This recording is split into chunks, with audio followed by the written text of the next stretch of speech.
Are you in the psychic course too? I keep forgetting No, who's in not what yet. No, I course. was going to Oh, okay. join. I was going to join at the end of last year, but I didn't. And I had some money saved that I was going to use to spend on to buy it. But instead, I went towards the retreat. So I hope I will be able to buy it at some point, but I think not for a while. But I would love to. I mean, it sounds like it's an amazing course.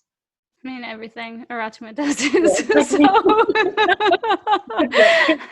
something. You're like, oh, that's amazing. I was just like, yeah, whatever you're doing, I'd like to be there. Thank you. Yeah. Is it still going, or is it finished now? It's still going. I don't remember now when our last call is scheduled for, because it's like kind of like we added on 6 more calls, and I think we're doing Oh no. them once every 3 weeks or once a month now, something like that. So they're kind of more spread out. Nice. Yeah, She's got it's so many calls. She's I must get know. I two calls, know. 2 calls a week. And I'm on most of them. All of them. I think so. But it's all great. I love all of the information. It's always so good. And I thought it was so interesting recently. Just when Aratsumi was talking about how like she felt like she had to kind of keep herself under wraps a little bit, but now she feels Yeah. like she can be even more kind of radiant, I guess, is the way that I like to think of it. I'm just like, whoa. Because for me, I'm like, my nervous system, I don't know what I can handle. I'm like, will I be like freaking out every time I talk to Ratima now? Because, you know, the newer people on the calls, right? They're like, oh, my heart is like fluttering. And because they're not used to speaking with her and like sharing the energy that she puts out. So I'm like, oh man, I'm like, if she's been like hiding herself in some way where we're not connected fully, I was like, I don't know what my nervous system's gonna do now. That's something I've been working on a little bit for me, because it's like my nervous system, adrenals and stuff like that. I don't know if it has to do with being like a Vata constitution in this body, but yeah, it's usually like my nerves or my adrenaline system that gets fried real fast. So I've been kind of trying to focus on sharpening that up so that I can maintain my physical form moving forward. It'd be nice Yeah. to stay in body for a little bit. I just love our group so much. Yeah. Yeah, they're awesome. Just so supportive. And I feel like everyone's so tolerant. Everyone's just yeah, so lovely and supportive and kind, very heart-led, and it's so rare. It's so rare. I mean, I had this moment earlier when I recorded my little podcast thing, and I posted it in the retreat group, and everyone was just so supportive and lovely. And then I thought, okay, I need to stop hiding and kind of branch out, and I posted it on my Facebook page. And that was a moment of fear because people I'm friends with are not, necessarily from this world, as it were. So there's people I went to school with, there's people I used to work with, and I haven't really looked at all of the comments yet, but it's just the contrast between, posting it in the retreat group, knowing that it was such a nurturing, beautiful, safe space, that people would just be so supportive, and then the contrast of feeling or not knowing what it'd be like to post it on my page, which needed to be done because I need to get braver, but just really showed me how lovely the group is. They're just so lovely, so lucky to be part of it. So blessed. Yeah, it's really nice. And it's funny that you say that about like posting it to your own page and stuff like that. I know what you mean. But like for me, I actually got rid of most of my Facebook friends because I wanted to get rid of my Facebook, but I kept it because of the WLS Facebook Yeah. group. And now I'm like kind of kicking myself, for like getting rid of all of my friends on it because of all of the information that's kind of being shared now. It's like I'd like to be able to get it to more people, even if they don't if they're rejecting it, like, I don't care. It'd be just nice to, like, be able to get it in front of more people. But Mhm. I'm not gonna friend people just to kind of like harass them with posts. You know what I mean? Like, so I just leave it as it is. But you had made me think, because I'll post some stuff, on like Twitter or whatever, and Twitter is a little bit of a different world.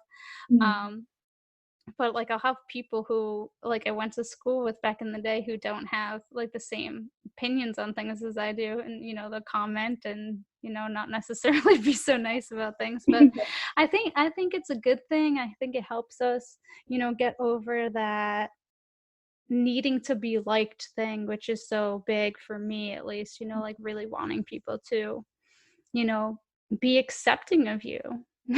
Kind Yeah, of. It's like, why yeah, do I care? I need to accept me. That should be the number one priority, not like worrying about what other people think.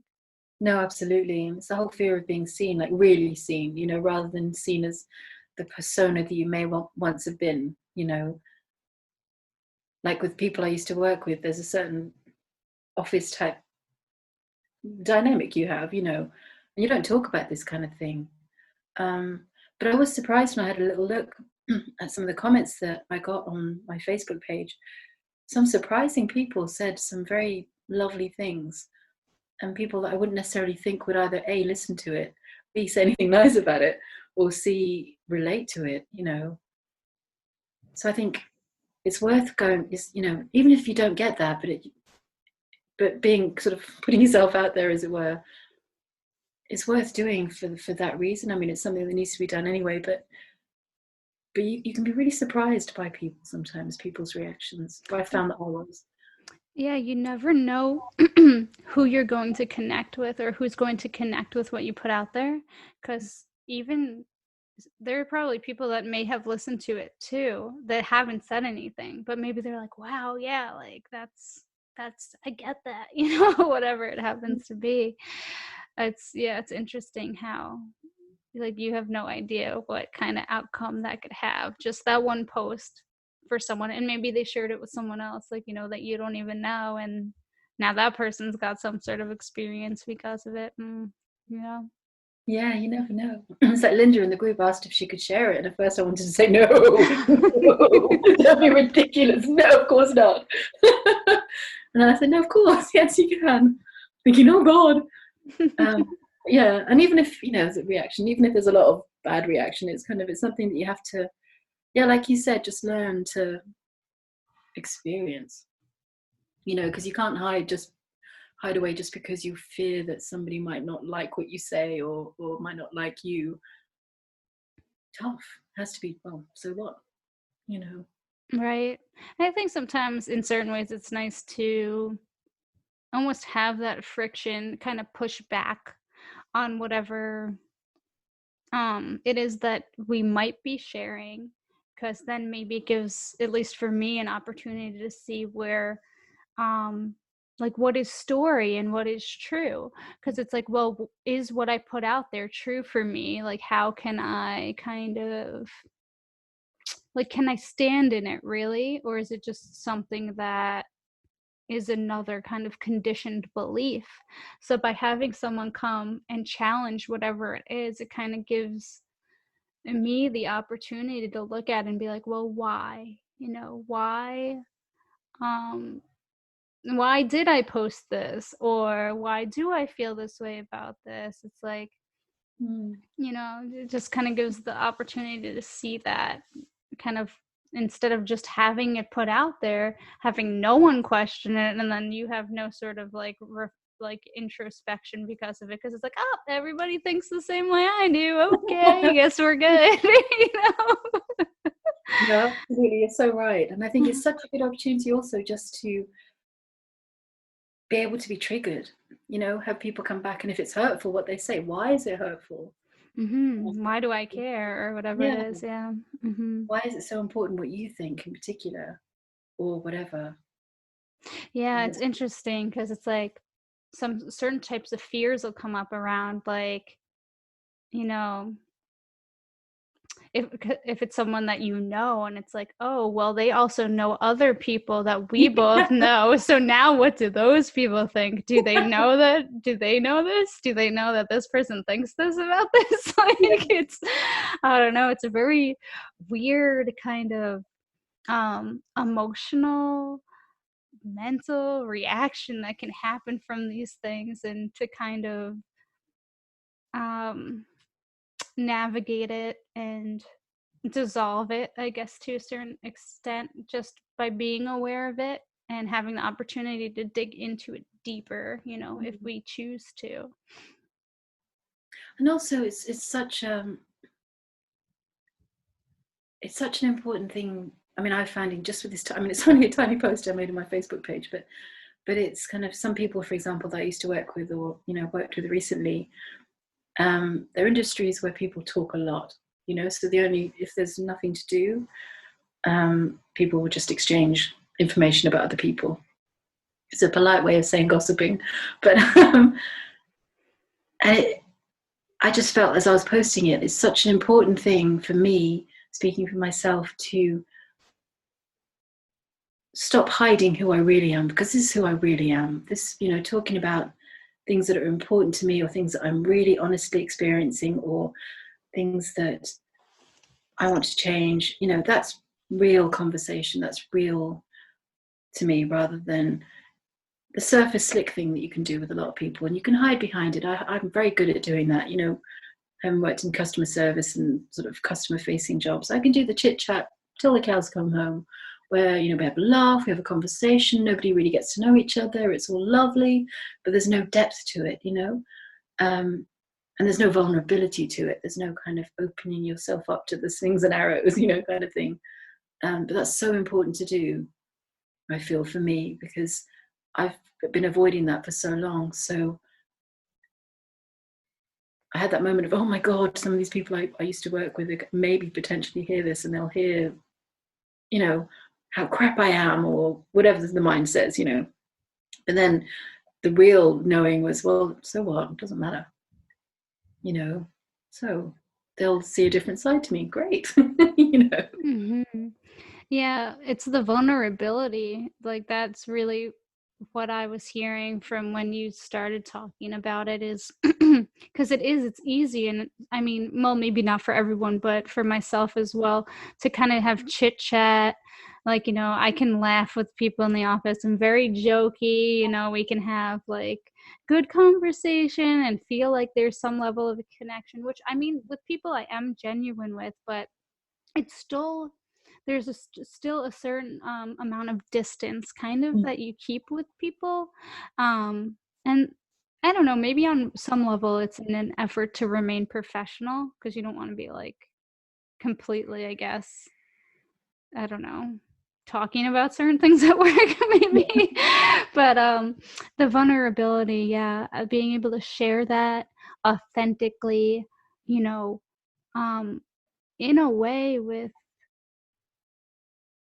everyone, or like just, with the people who do know you, I don't know, it feels really substantial, like there's something there to it, and important. Yeah, absolutely. It's a real sort of, yeah, it's a stepping up, or not even a stepping up. It's not like it's a thing. It's just something that I need to do, because I've not done it. It's important to do. I think it's something that everyone needs to do. Yeah, yeah. Everyone has to have, like, give themselves a certain space to be vulnerable. That's what I'm feeling. Whether that's just with another friend, just somewhere in their life, with themselves even, which sometimes that could actually be more difficult, I would think. Um, but just get that opportunity to be vulnerable, because I think a lot of the times we are so like on all the time, like, oh, have to be, happy, have to be sociable, like this sort of persona, like you said, to come off in a certain way, because it's like this type of person is successful, or whatever word you want to use to describe, whatever adjective, either successful, or this type of person is worthy. It's just like certain description or certain behavior warrants, some sort of label. And it's nice to be in a place where you don't feel like you have to perform a certain way and just can really be vulnerable, can make mistakes, and just allow things to happen instead of trying to be anything, really. Yeah. And that's like the sweet spot, isn't it? That's the place to be. And I think going back to what we were saying earlier about the whole quarantine, it's this is an opportunity for everyone. Oh, I can see you again. I know. It started getting dark. Open up these shades. I was like, Kim's talking to a black screen. I'm not looking at me. I'm looking at you. I do have lights in this house too, which I can turn on. So just let me know. I can see you again. But, so it's just like what we were saying earlier about this quarantine. It's such a powerful opportunity for people to be in that space of vulnerability, of facing the fears, and their real fears, the survival fears, and also not having the social aspect, the persona, the being out, the person that they show to the world, because nobody's doing, well, some people are, but a lot of people aren't doing that anymore. And I'm seeing on some Facebook posts that people, as they're spending more and more time in, they're either going slightly crazy, or they're just increasingly vulnerable and fighting it, or increasingly vulnerable and just accepting it. But it's just a gift. It's such a gift and an opportunity to be able to do that, to have the time and space to do that. Mm-hmm. I was hoping that people recognize it, and everyone's wherever they're at in their journey, but I'm hoping that more people will like realize the kind of opportunity that they're being given and not fight it so much, because I just know for myself the kind of pain and suffering that really more the suffering than anything else, the suffering that it causes to shove things away and ignore things or pretend things aren't happening, and just not accept how you really feel or what you really think about something, and just being honest with yourself. So yeah. because even though honesty in certain situations might suck for a little bit, it just feels way better afterwards. Which I think this particular opportunity is going to give people a lot of perspective, because you said there are people who are, who are staying in and they're not, they go to work to escape things. And it's like, well, now you might really want to look at that and say, is it in your best interest and everybody else's best interest that you remain in this situation? Because now there's kind of a magnifying glass that's being shined on it. And it's like, well, do we continue living like this and pretending everything's okay? Or do we admit what's going on here and move on? Or find another solution, whatever it may be, right? Yeah, but very interesting times we live in. Definitely. I think in a lot of ways it's a good thing though, because like sometimes I think people go through life and they never have this opportunity. They don't have this sort of situation where the dial's turned up or where they're forced to look at these things, and then all of a sudden they're on their deathbed or whatever, and then they're like, oh, what did I do with my life? This isn't what I wanted at all. But I think this gives some people the opportunity to look at where they are in their lives and say, is this what I want to keep doing or not? But I think it's becoming increasingly, as Aratima and Jason speak of, it's increasingly being shown to be a broken system. It's glaringly obvious now that it's not working. It's kind of when things are ticking along and everything's in inverted commas good, then the lie can be perpetuated very easily. But as soon as something like this happens, like a catastrophe, it's interesting to see where the massive gaping holes are, where all the lies are, where it's just not functioning. It's like, do not compute kind of thing. It's like the robots going into malfunction because they can't cope with the command or whatever it is. And it's fascinating to see. It's so interesting to watch that. Yeah, the system, the system in which we live. It's funny because it's just like being aware of all of the things that don't quite make sense or haven't made sense for a really long time, at least for myself. And it's like finally other people are waking up to the fact that it doesn't make sense. Like why, or even the fact that it's occurring to begin with. Like one of the earliest things that I really started paying attention to, and I want to say it was probably as far back as high school, was nutrition and food, and like what things that they are put in food, or what what we're is kind of put in front of us in a cafeteria to consume, different things like that. And I'm just like, why is it like this? None of this makes any sense, you know. And for such a long time, it's just something that I stuck with. I had a really great nutrition teacher when I was in community college. I hate that I can't remember her name, because I feel like she's like really one of the first people who opened my eyes to things. And yeah, just all of the things that were wrong kind of with our food system, and how it's like basically most of the things that are available are poisoning you if you're not shopping on the outside of even if you shop on the outsides, you got pesticides, you have GMOs, you have genetically like hormones going on, and growth hormone that was going on in beef and stuff like that. So I was just like, why do we need any of this? Why? This doesn't make any sense. Like, you know, you really like a little annoying kid. Why are we doing this? Why is it this way? Why? Like, I don't get it. Like, why are we doing this? It doesn't make any sense. It's like, finally, you know, I mean, like for a long time, like a lot of people know about this now, but like for 10 years, like my parents finally, I was making ginger tea in the house 10 years ago, telling my mom all these great things about it, anti-inflammatory, blah, blah, blah, right? Everything, all the good benefits. And now, like, at least 10, 11 years later, she's like, oh, guess what? I'm making ginger tea. I'm like, oh, Mom, you couldn't have listened to me 10 years ago. But, like, I think it kind of speaks to, like, everybody kind of waking up to things. People do it in their own times. You know, she was struggling with some health issues. So she finally was like, okay, well, what can I do? Oh, surprise, surprise, ginger tea is something you can do. Yeah.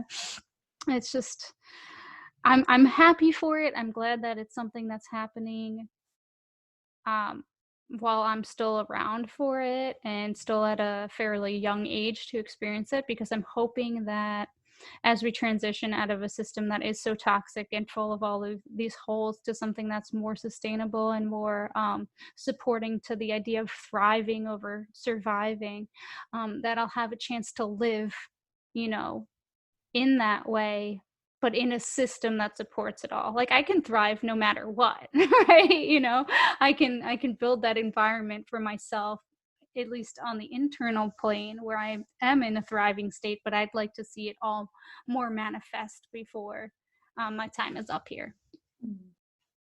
Yeah, and things are moving in that direction.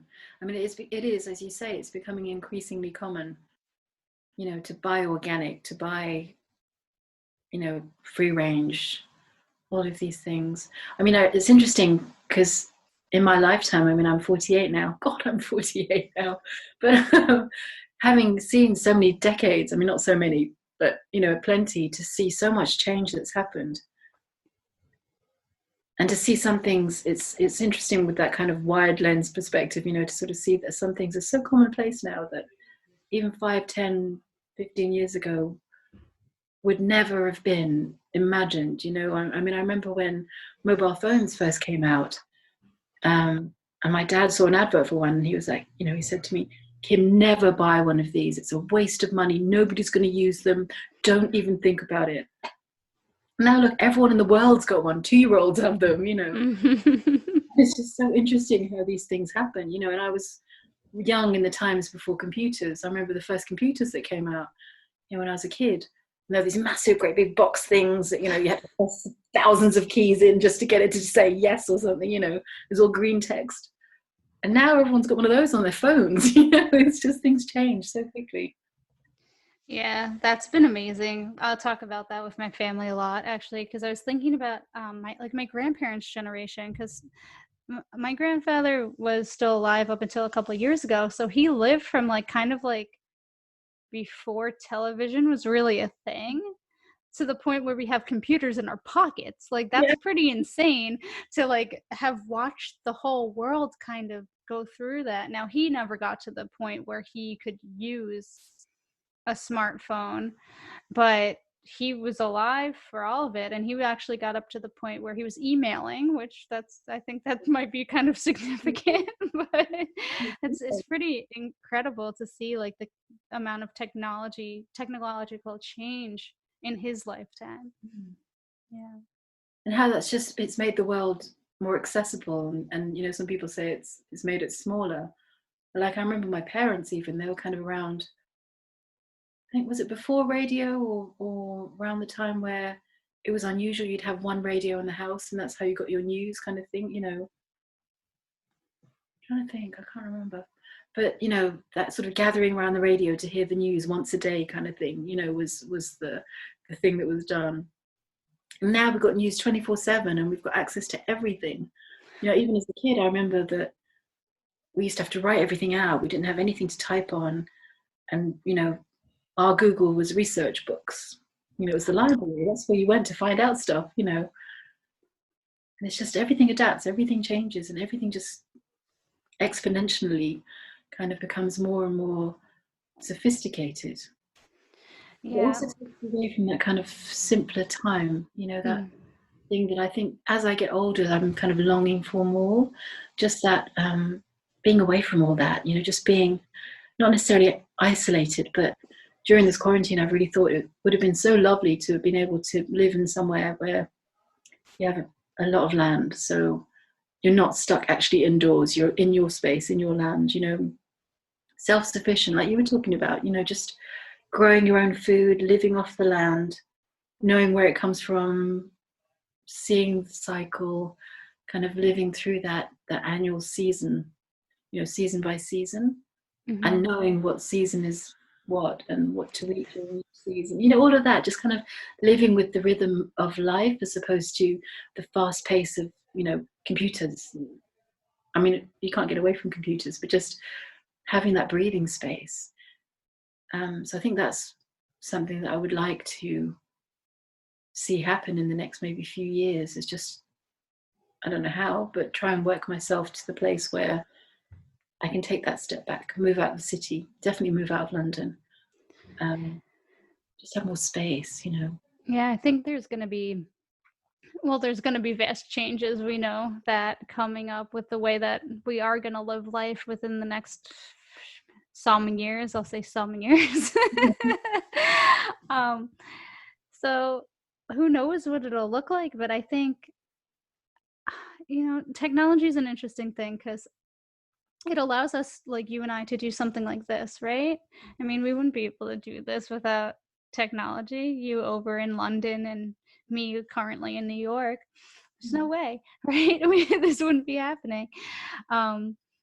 And the fact that people are actually able to make money, you know, just off of having a YouTube channel or something like that, I think it's incredible. I think it's really cool. I like it a lot, actually, because it's kind of like direct value for that person, like whatever they're able to put out, they're kind of like getting supported in some way, either through like ad revenue on YouTube or like a Patreon or something. So I don't know, there's something real about that exchange, I feel like, instead of just like, for myself, just being someone who does this task at this office. You know, I don't know, it feels very separate, where that feels, even though there's more distance to it, maybe, that there's like a more real thing occurring there, like a more real exchange of value, maybe.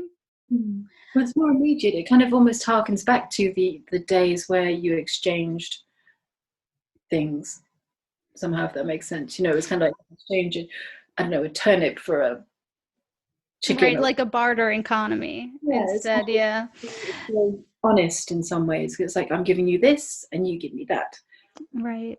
You can see it. I mean, I Mm-hmm. guess a lot of things like that, you know, shopping is like that as well, but it's just, I guess with the computer age, that's how things, like Aratima says, you know, it's going to become more and more computerized. You Mm-hmm. can't get away from it. I mean, you can't get away from technology. You can't get away from progress. You can't get away from development. Right. What I'd like to see, though, is more of the connection that we had prior to Yeah. having all of this technology, which is kind of like what you're speaking about, being more connected to the land and connected. I'd like to see us more connected to each other, because one of the things that I liked the least about the advent of us all having computers in our pocket, instead of me being able to turn to someone and ask them a question and be like, oh hey, like, yeah, let's just say, why is the sky blue, right? I wouldn't do that now, but just for sake of having a question and having a conversation about it, it's like, well, can't you just look it up on your phone? Like, what is that? I was like, it totally cuts out connection from people, like, you know. And people would also joke around, you know, mom, the original Google or the original search engine, right? It's like people have become disconnected from people who really know things. And you know, there's so much misinformation on the internet. So it would be really nice to know someone who actually knew the answer, right? So it's like, if we kept asking these questions to people who actually know the answers, or you feel like is a credible source, then you don't have to go some random person's web page or find it on the internet from a source that you might not trust or whatever. I don't know. I think there's a better way, and I think we're headed towards it. It feels like it. I think it's, going back to that community living, and that kind of community living where there were the elders who knew everything, the wise ones, and the children who learned from the elders, and then the elders passed on their knowledge, and then the next generation became the elders, and that just feels more natural, feels more organic. And like you were saying, instead of kind of, Googling things or texting each other or whatever it is, and I've got to the age now where, kind of text speak gets more and more incomprehensible to me. It's like, what does that mean? But just going back to the whole, again, having conversations with people is something that's so important. It's something I want to do more of. Because it's so easy just to kind of, you can spend all day on a computer, or you can spend all day kind of, either working or researching things or just watching whatever, or, looking things up. You can go days and days without actually having a proper conversation. I mean, you can talk to people, kind of superficial things, but like proper conversations that mean something. Mm-hmm. It's like, it's nourishment. It's so important. And that's what everything is built on, it's that communication, that connection. And yeah, I hope things could turn that way, go more that way. Yeah, and I think sometimes you get more out of conversations that you have, like, with someone who also doesn't know the answer to something like you do, right? So, like, if I turn to you and I say, Kim, like, I don't get it. Why does the sky look blue? And you're like, you know what? I don't know either. And we start coming up with these different theories or something, right? We might, I don't know, there's just like a certain amount of genius or something that comes from having these conversations where you don't know the answer, you're searching for the answer, without it just being laid out in front of you. I think people are just like, oh, well, everything's on the internet, I could just find the answer there. Like, it's just, I don't know, it's just, it feels dead to me. It's not thinking, it's not using your brain, it's just looking something up. It's kind of literally, what's the answer? Oh, it's that. Okay. Rather than having that dive and exploration, the dive into the unknown kind of thing. Because I remember that's what it was like as a kid. It was sort of like, well, you look things up in a book, but because the book, you couldn't kind of, you didn't get a little piece of paper saying, right, page 74, line 3, you'd have to read the book, information. And that was great because you learn so much more about other things, and that would take you off in different directions, And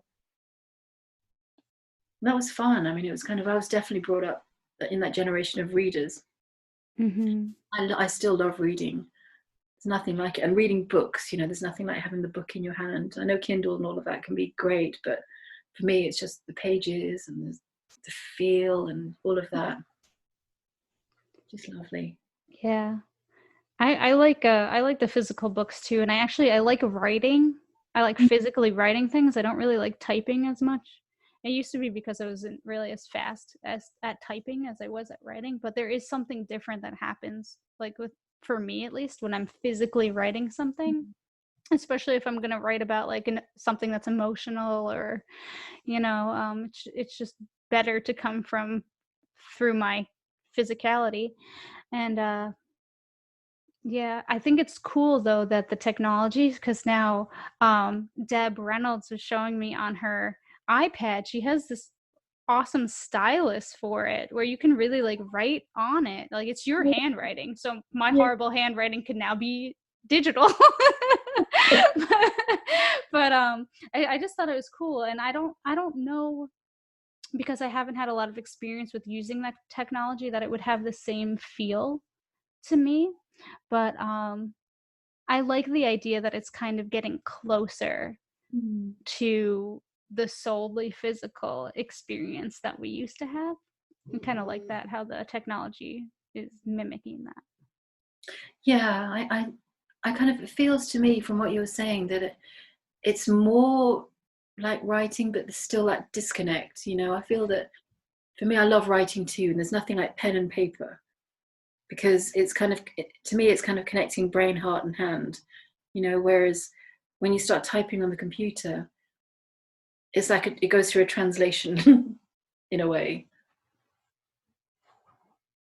Yeah, I think maybe it has something to do with the handwriting itself too, is because like you recognize your own handwriting, but when Mm. you're typing in whatever font is on the computer. Yeah, yeah, and I you're don't kind of writing. You're taking the effort to form the words, so you're forming the letters, and you're putting the sentences and the, you know, the words into sentences, and it's personal. And Whereas all of your own misspellings are there. handwriting and all of that, somehow it just kind of, it feels more connected. Yeah, I think I heard somebody talking about that as well once. They were saying, I can't remember who it was. I'm But they gonna were, turn the other light on just so you yeah, can keep going here. shadow again. Oh, that's bright. Should be much better now. Yes, yes. You're glowing. All this light. Yay. I was thinking actually, when you get the recording of this, how what format did it come in? Because I was thinking about editing. It comes as an MP4. Oh, okay. But it has an audio only MP4 that comes too. Okay. So I was thinking about, once it converts and does whatever it needs to do, I can send you the files that it gives me. I can email them to you. Yeah. I don't know how big they're going to be. That's the thing. So it might come through like a link through We Google could do, Drive or yeah, something. yeah, Yeah. or something like that. Yeah, that'd be fine. Yeah, and I did them on GarageBand, which Yeah, and worked. hopefully it'll hear this. Yeah. If it didn't, whatever. We still had a great conversation, but you know, it'd Even be if it, nice to think that we'll have something to produce at some point. we had two lovely conversations. So yeah. Yeah, either way, I mean, it's still been great. Yeah, I really enjoy it. It's a really nice opportunity for me to be really present, because even though my parents, like, they don't necessarily expect anything specific out of me when I interact with them, but you just have roles in your family, kind of, I feel like. So it's really easy to slip into like unconscious patterns. So Yeah. I'm trying to do that less, but it's really needs to be a certain amount of pulling back to see it, I guess, but without overthinking it.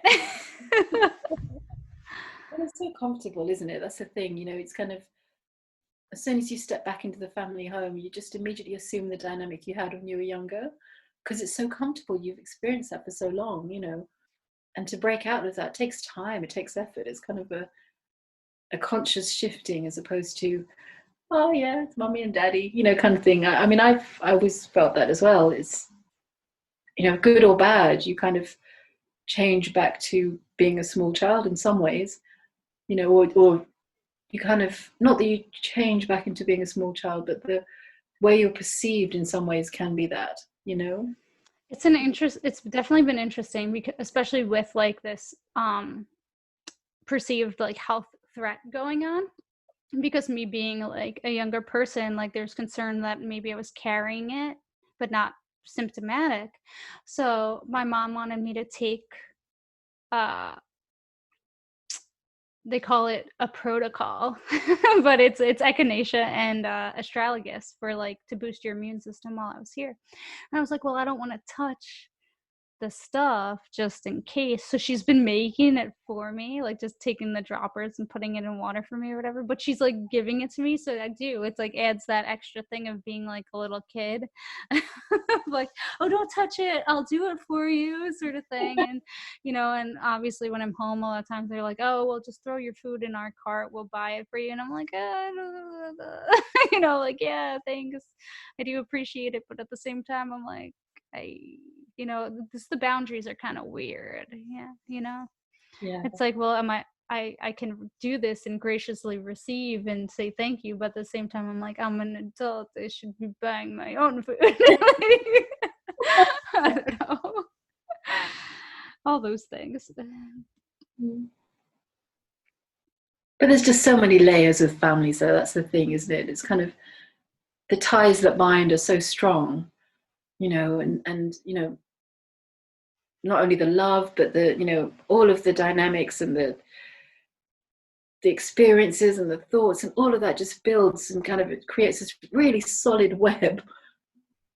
And when you step out of it, you move out of home, it's so easy to kind of grow and develop and be your own person. But then as soon as you step back into the family home or kind of surroundings, that web just grabs you again. Yeah, I do know what you mean. I'm pretty lucky though in that my parents never really projected a whole lot onto me, so I think I could do better though of kind of like unpacking or unraveling my projection or perception of like what interactions look like between my parents and myself, because I feel like just you have a history with someone like you and I, we have conversations, right? So we kind of know maybe what an interaction between you and I might be like, but I feel like there's a not necessarily a template, but it's almost like I mean, like, obviously I'm not going to try to force it to be any different than what it is, but I also don't want to be having reactions because it's anticipated reaction and stuff like that, which I don't think is happening, but I'm just trying to be like kind of mindful of all of that to make sure that it isn't just because it's all great. Like I always have a good time with them. So I was like, but I don't want it just to be good for the sake of it being good. I want it to be good because it's real. Yeah. Yeah. Yeah. But don't overthink it as well. Yes. You have a great time with them. It's kind of perfect in itself. And you're very lucky. Not everyone does have that great time with their parents. So it's I wonderful. know. I'm really, really blessed in that department. Mm-hmm. But it makes it harder in some ways, Yeah. I guess, that if you have more of a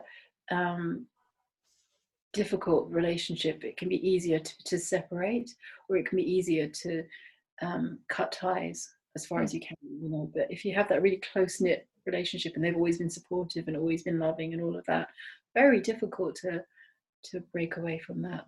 Yeah, it's like I could live with them for the rest of their lives if they'd let me. I'd be totally like comfortable with it. But then it comes into the societal stories, right? Like, oh, you're how old and you're still living with your parents and stuff like that. So there's all of these things.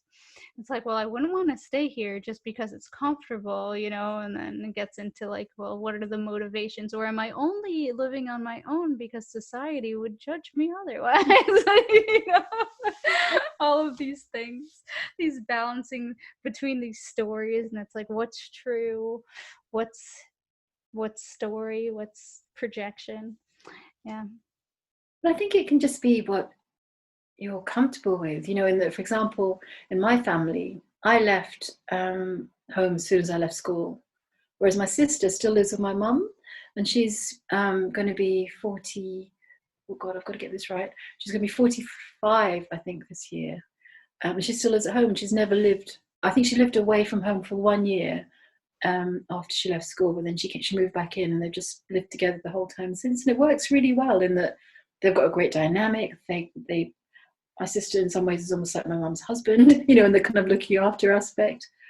And I guess it's whatever works for everyone, you know.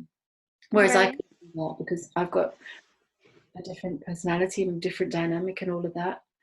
But it just, yeah, they just take a lot of comfort from each other, and they're just like an old married couple in some ways, you know.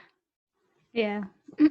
I could stand to probably do a little digging into the stories around that though, because I could see it being like definitely having heavy judgment of being like, you know, it should be moved out, you know. It's probably pretty similar types of stories that go along in London for that thing, right? You become X age, you should be have your own apartment or whatever. No longer live with your parents. Everything's kind of changed, don't they? I mean, in London, because it's such an expensive city to live in, and house prices are just ridiculous, you know. There's more and more either friends living together or people staying with their parents in their family home for longer and longer. So there's more and more people in their 30s, your age, 40s even, that all live in the same house still, just from a money perspective. Well, not only a money perspective, but, you know, partly from a money perspective. So I think, I mean, I just, again, looking back over the generations or the decades, when I was in my late teens, early 20s, it was almost obligatory to leave home. You know, it's kind of, you didn't stay. So my sister was very, very unusual in that. Whereas the older I've got, the more and more common it is. And I've worked with people who are in their 30s and they still live with their parents. You know, and even 10 years back, it used to be that, you know, if you said to somebody, oh, you live with your parents, people would say, no, no, no, my parents live with me, you know. But now it's kind of like, yeah, yeah, I live with my parents. Yeah, it's fine. It seems to be more and more normal now, you know. Mm-hmm. Yeah, that thing that changes, you know, the cycle or whatever. Yeah, I was thinking because people do look at it at the perspective, it's like it could be seen almost as responsible because you're saving money now by staying at home, so you're setting yourself up better for the future, right? You know, like a better sort of story or excuse for such a behavior, depending on what it is. So it makes everything even, you know, that more kind of interesting to navigate because you can really rationalize almost anything. Like we were talking about earlier, you rationalize everything and you build it and build it and build it. It becomes such a sort of close knit, tight knit story that you're not even aware of it anymore sometimes. Mm-hmm. Yeah, it's funny. Come full circle on that one. Yeah, I'm noticing actually. It's interesting in all the conversations we've not recorded. I know.